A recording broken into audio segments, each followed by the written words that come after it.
리플 투자자 여러분들 반갑습니다. 얼마 전에 제가 리플에 관련된 이야기를 하던 도중 히든로드에 관련된 이야기를 한 적이 있죠. 리플은 12억 5천만 달러라는 거금을 들여 이 기업을 인수했는데 히든로드는 전 세계에서 기관 투자자 기업 고객만 300개를 넘게 보유한 세계에서 손에 꼽는 브로커 기업입니다. 히든로드는 외환, 암호화폐, 파상상품, 채권 등 다양한 시장에서 하루 5천만 건 이상의 거래를 처리하며 일 거래액은 무려 100억 달러가 넘는 기업인데요. 그리고 이 거래량이 리플레저로 이동함에 따라 현재는 약 3조 달러가량의 자금이 리플레저로 유치가 된 상태죠. 이러한 모든 거래는 리플 코인을 통해 이루어지는데 이는 리플 기업의 실질적인 수요로 이어집니다. 리플의 스테이블 코인 RLUSD와 더불어서 거래 및 자금 조달 수단으로 활용되어 향후에도 네트워크 내 유동성을 확장할 계획으로 보여지는데요. 이런 거래량의 확장과 기업 거래 간의 선순환은 장기적으로도 리플의 가격을 크게 올려줄 호재로 평가받고 있습니다. 이 외에도 리플의 호재거리가 많은 상황이고 이러한 호재거리가 리플의 주가에 어떻게 영향을 줄 것인지 오늘은 제가 영상에서 전부 분석해서 알려드리려고 하는데요. 다른 때보다 리플의 미래에 관련된 이야기를 중점적으로 다룰 것이고 그만큼 여러분들의 수익에 직접적인 영향을 미칠 이야기를 다루는 만큼 이번 영상은 꼭 끝까지 시청해주시면 감사하겠습니다.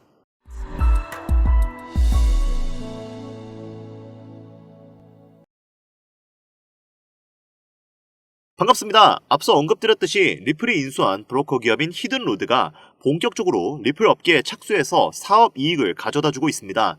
아직까지는 그 사업 이익이 리플의 주가로 직접적인 연결이 되진 않았지만 원래 기계가 돌아갈 때도 예열이 필요한 법이죠. 이 예열 단계가 지나가기만 한다면 리플의 주가를 빠르게 올려줄 것으로 기대가 되고 있습니다.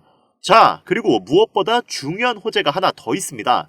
바로 디지털 결제 시장의 거물이자 전 세계에서 모르는 사람이 없는 초거대 기업 아마존에서 리플의 결제 시스템 통합을 준비하고 있다는 보도가 암호화폐 전문 매체 워처그루를 통해 보도가 되었습니다. 아마존과 리플은 리플의 혁신적인 금융 시스템이죠.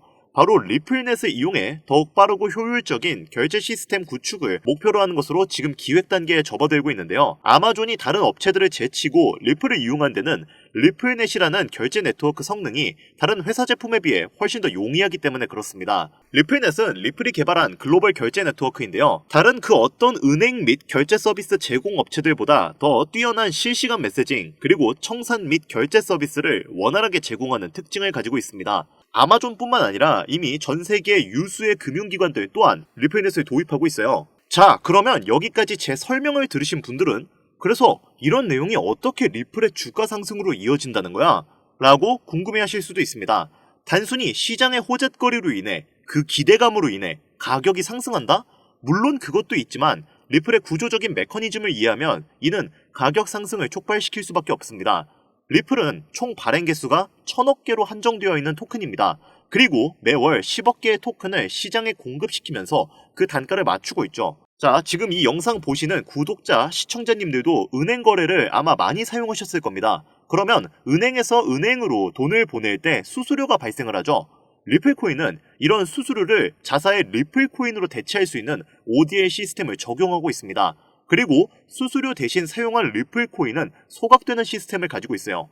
그러면 지금처럼 아마존 같은 초거대 기업들이 하루에 얼마나 많은 거래를 하는데 이 모든 거래 수수료 대신 리플코인을 사용한다면 그리고 그 리플코인만큼 리플이 소각이 된다면 당연히 수요와 공급의 원칙에 따라 개수가 줄어든 리플의 단가가 올라갈 수밖에 없고 그렇게 된다면 이는 리플의 주가 상승으로 이어질 수밖에 없죠.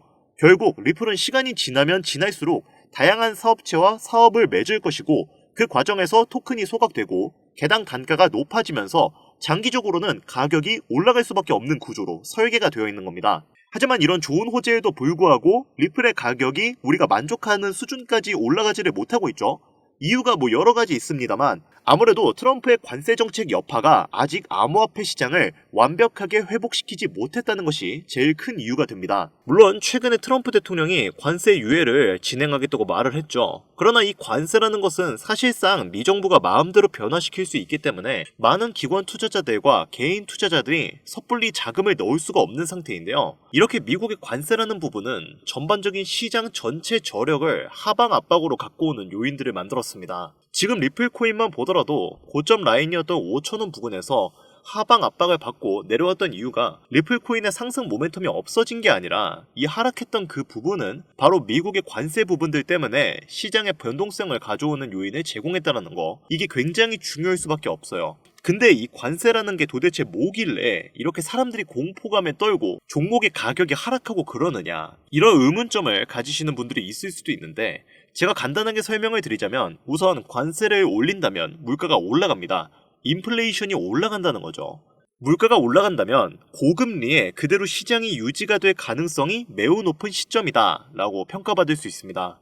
이렇게 흘러간다면 미국은 관세를 거두니까 자금력이 늘어나겠지만 그냥 일반적인 다른 기업들과 다른 나라만 힘들어지겠네? 라고 생각할 수 있어요. 근데 그게 아닙니다. 미국 또한 힘들어질 수밖에 없어요. 미국은 자국 내 생산에서 수출하는 수출량보다 수입량이 월등히 더 많은 나라입니다.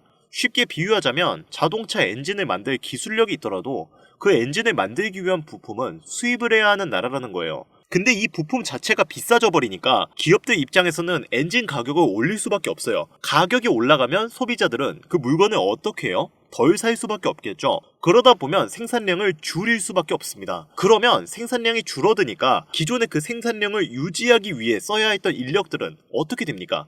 이제 필요가 없게 되겠죠. 그러면 또 인력을 해고를 하게 됩니다. 이러다 보니까 요즘 미국의 실업률이 거의 역대 최대치까지 올라가 버린 상황입니다. 2020년 코로나 때문에 전 세계가 실업률이 미쳐 날뛰었던 때가 있었는데 지금이 거의 그때만큼이나 실업률이 높은 상황이에요. 아이러니하게도 관세 정책을 실현시켜서 미국 내의 자금력을 더욱 공고히 해서 미국을 더 위대한 나라로 만들겠다. 미국 내 시민들과 기업들에게 최고의 나라를 선보여주겠다. 라고 호언장담하던 것과는 무색하게 지금은 미국 내에서의 기업들은 물론이고 시민들조차 현재 미정부의 관세 정책에 반발이 심해진 상태인데요. 그래서 트럼프도 최근에는 정책의 방향성을 조금씩 유연하게 풀고는 있는데 아직 명확하게 해당되는 노선을 정하지 않은 부분에서 왔다 갔다 하는 모습을 보여주고 있죠.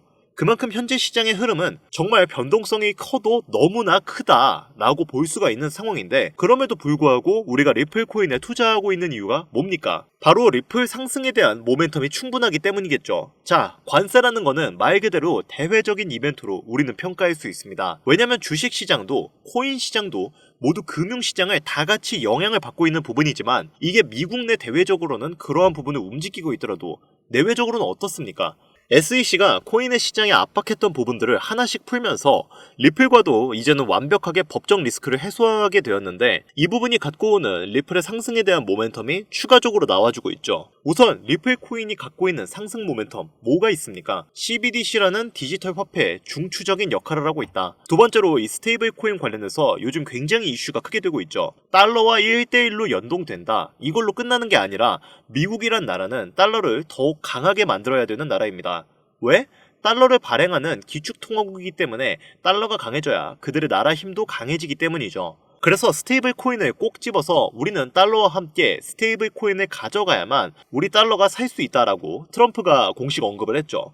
세 번째로 뭐가 있습니까? IPO 그리고 ETF가 있습니다. 그런데 이 두 가지는 SEC가 승인을 해줘야지 가능한 부분이죠. 그래서 최근에 SEC와 법적 리스크가 해소가 된 리플이 바로 이 부분의 상승 모멘텀을 추가적으로 가져갈 가능성이 매우 높다. 이렇게 평가할 수가 있는 것이고, 이러한 부분이 우리가 대략적으로 알고 있는 리플 코인의 모멘텀입니다. 정리하자면 미국이라는 나라의 관세 부분 때문에 흔들리는 것은 충분하지만 그에 대한 모멘텀이 변동이 없다. 당연히 시장에서는 이 모멘텀을 그대로 믿고 투자하는 관점들이 더욱더 커질 수밖에 없겠죠. 일반적으로 우리가 투자하는 것은 금융시장입니다. 정치, 경제, 사회 이 모든 부분이 다 포함되어 있기 때문에 대외적인 이벤트에도 큰 영향을 받고 있지만 그에 대한 모멘텀이 변동이 없다면 리플의 성장 가능성은 무한할 것이고 그로 인한 리플의 가격 상승 역시 매우 높을 것으로 전망이 된다는 거죠. 그렇다면 우리에게 가장 중요한 건 무엇이냐?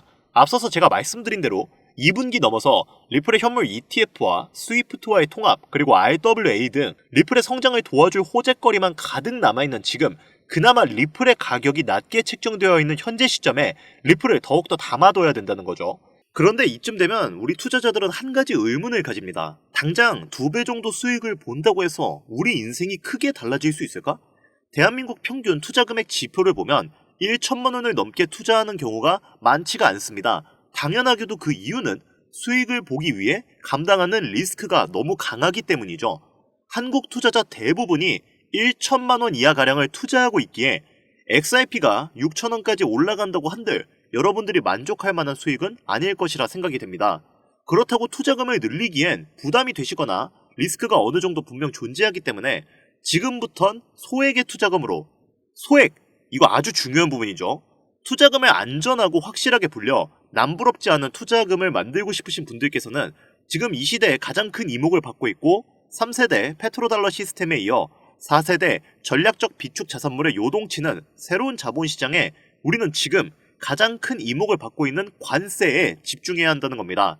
지금부터는 우리가 이 시스템을 어떻게 활용을 해야 소액의 투자금을 어떻게 운용을 하고 많은 자산을 만들어 그 자산으로 인하여 리플 코인을 많이 담아둘 수 있는지 지금부터 상세하게 하나하나 설명드릴 테니까요. 지금부터 하나도 놓치지 말고 끝까지 집중해서 큰 수익 받아가시길 바랍니다.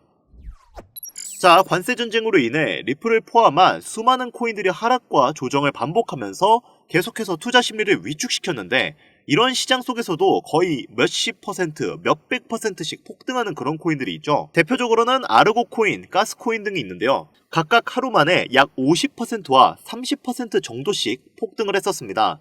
아르고 코인은 NFT 프로젝트의 일환인 알파쿼크와의 생태계 통합을 발표하면서 하우스 파티 프로토콜 발행 계획을 밝히고 그로 인한 투자 기대감을 높여 가격이 급등을 했습니다. 반면에 가스코인은 중국의 이더리움이라 불리는 네오 블록체인과의 연계점이 있고 이 네오 체인의 블록체인 활동이 활발해지면서 같이 폭등을 했죠. 이 둘의 공통점은 생태계의 통합 및 파트너십의 발표로 인한 연쇄작용 폭등 관계인데요.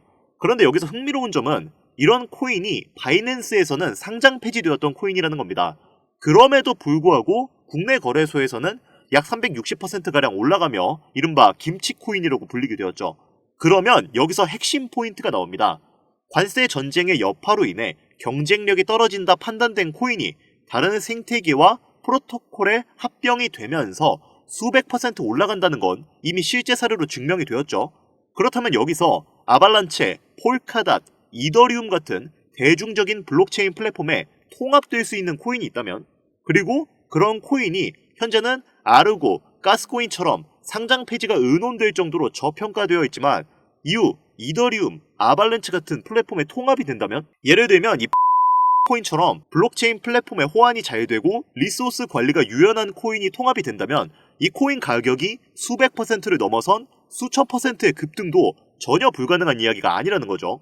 자, 이 코인의 차트를 보면 글로벌 거래소에 상장된 이후 현재 구간의 조정을 받고 있지만 이후 블록체인 플랫폼에 통합될 가능성이 커서 그런지 반등 시그널이 잘 잡히는 아주 좋은 모습을 보여주고 있습니다. 이 종목이 제가 오늘 여러분들께 꼭 말씀드리고 싶은 블록체인 통합의 성격을 띠면서 관세 여파를 피해 수천 퍼센트를 올려줄 가능성이 높은 현재 보고 계신 모든 분들께 다 공유드릴 선물 같은 종목이 되겠습니다. 지금 차트 화면은 켜놨는데 뭐 종목명이나 이런 것들이 제가 가려놓아서 잘 안 보이실 겁니다. 제가 이렇게 아주 크게 상승 확률이 높다 예측되는 종목들은 이 공개 영상에서는 대놓고 공유드리지 않습니다. 왜냐? 요즘 장세가 다시 반등할 기미를 보이면서 투자자들이 복귀하다 보니까 제 영상을 그대로 복사해서 유료방으로 끌어들이는 업체도 많고요. 워낙 사기꾼들이 이렇게 판을 쳐서 100% 이런 오픈 채팅, 사칭 사기꾼들이 저를 사칭해서 종목을 알려드린다며 여러분들 상대로 돈 요구한다는 제보만 제가 수십 건을 들었거든요. 그래서 저는 참여하시는 분들 유료방이나 광고업자 관련 아니라는 것만 확인되면 항상 제가 개인적으로 참 높게 평가한다고 생각하는 종목들을 모든 분들께 조건 없이 공유드리고 있습니다.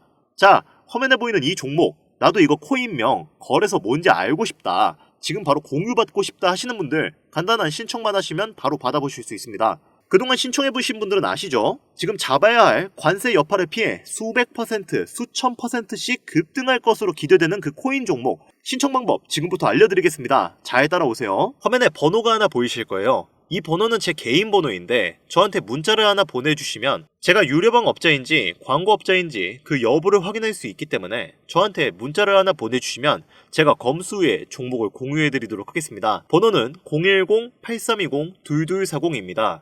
이 번호로 다른 글자 쓰지 마시고 관세라고 적어서 보내주시면 이 관세 전쟁으로 인해 힘든 장 속에서도 여러분들에게 수익으로 보답해줄 수 있는 가능성이 높은 이 종목 공유해드리도록 하겠습니다. 화면이 작아서 안 보이실 수 있으니까 다시 한번 불러드릴게요. 010-8320-2240 위 번호로 관세라고 적어서 보내주시면 제가 찾아온 이 종목 한 분도 빠짐없이 구독자, 시청자님들에게 공유해드릴 테니까요. 꼭 문자 보내주시면 감사하겠습니다. 다만 현재 문자를 주시는 분들이 너무 많고 제가 정보를 공유할 때 유료방 업자, 광고업자들은 모두 걸러가면서 정보를 공유하고 있습니다. 그로 인해 약간의 시간이 소요가 된다는 점은 양해를 부탁드릴게요. 조금이라도 정보를 빠르게 받아보고 싶으신 분들은 제 개인 채널 뻔코인 그리고 별빛코인에 오셔서 구독, 좋아요, 댓글 남겨주시면 조금이라도 더 빠르게 정보 전해드릴 수 있으니까요. 유튜브에 뻔코인, 별빛코인 검색하셔서 들어오신 다음 구독, 좋아요, 댓글 남겨주시면 제가 이 정보들 여러분들께 최대한 빠르게 공유해드리도록 하겠습니다. 끝으로 지금 현재 암호화폐 시장은 지속되는 경기 침체와 인플레이션 등으로 인해 모두가 힘든 상황이지만 오늘 제가 알려드린 이 방법이 여러분에게 경제적인 자유를 얻을 수 있게끔 도움이 되셨기를 바랍니다. 이 영상이 마음에 드셨다면 구독, 좋아요 한 번씩만 부탁드릴게요. 오늘 영상은 여기까지입니다. 지금까지 영상 시청해주셔서 감사합니다.